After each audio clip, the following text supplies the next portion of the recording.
Hi, I'm Mike, and today we'll be talking about the article Solastalgia, Climatic Anxiety, an Emotional Geography to Find Your Way Out, written by Susie Fararello.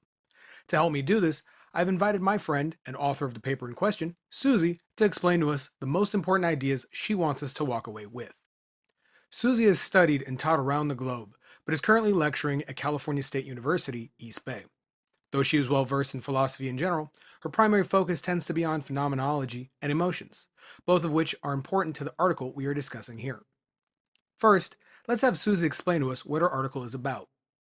In my article, I examined how the emotional blockage generated by anxiety affects the way in which individuals experience their environment, and I discussed how a phenomenological approach to emotional geography can help us to describe the phenomena of solastalgia, otherwise known as climatic anxiety.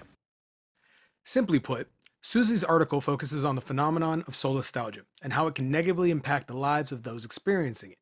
Before we define solastalgia and look at an example, let's have Susie give us the thesis of her paper. I believe that the scientistic and reductionistic ways of looking at climatic anxiety do not take into account the complex dynamic between environment and climatic emotions, and fail to propose actual solutions for the well-being of both the environment and individuals. In other words, more popular ways of viewing climatic anxiety do not acknowledge the relationship between a person's environment and the emotions that that environment can create, especially if that environment is suffering from the negative effects of climate change. So, what exactly is climatic anxiety? Let's have Susie define solastalgia for us. Solastalgia is a lost sense of comfort combined with the consequent growing distress that arises from seeing one's own space changing because of climatic problems. Originally coined by philosopher Glenn Albrecht, solastalgia is the name given to the phenomenon of people being overwhelmed by anxiety, which is linked to watching their home disappear right before their eyes due to climate change. Imagine you were born and raised in San Francisco. For you, the city is more than just a physical location. It is more than the buildings, streets, and landmarks that make it up. It is a space in which you have experienced life, found personal meaning, and developed who you are as a person. Its value goes well beyond the physical. It is deeply personal, perhaps transcendental. Now imagine watching San Francisco slowly becoming flooded due to rising sea levels caused by climate change. As Susie wrote in her paper, Space is not a landscape to enjoy, but a structure that holds together the lives of all those belonging to that space.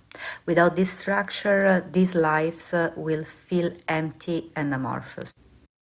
watching the city of your birth and childhood change, possibly forever, will have an effect on you.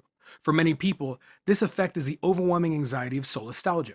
As Susie writes, a space that used to be a childhood favorite can become a trigger for intense emotional pain given its state of present disruption. So, what is Susie's suggestion for combating the effects of solastalgia?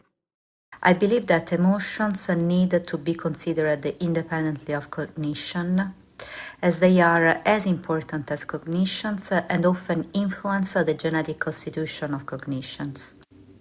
She believes that emotions need to be considered on their own, separate from other cognitive functions. But isn't that common sense? Not really. Many philosophers and thinkers throughout history, even some today, see emotion in a negative light. Though there are countless examples, Susie points to a few specific ones within her paper. She mentions Ross Thompson, who stresses that emotions need to be restrained and under control throughout all human life, and to Howard Perenbaum and colleagues who believe that emotional hyper and hypo reactivity have to be regulated either through control or suppression of the emotional experience. So, what's Susie's solution? Acknowledging emotions and their emotional value will allow us to assist those experiencing solastalgia and other forms of anxiety. By acknowledging emotions as independent unto themselves and separate from cognitions, and by recognizing the value which they hold in our lived experiences, we can begin to help those affected by all kinds of anxiety, especially solastalgia.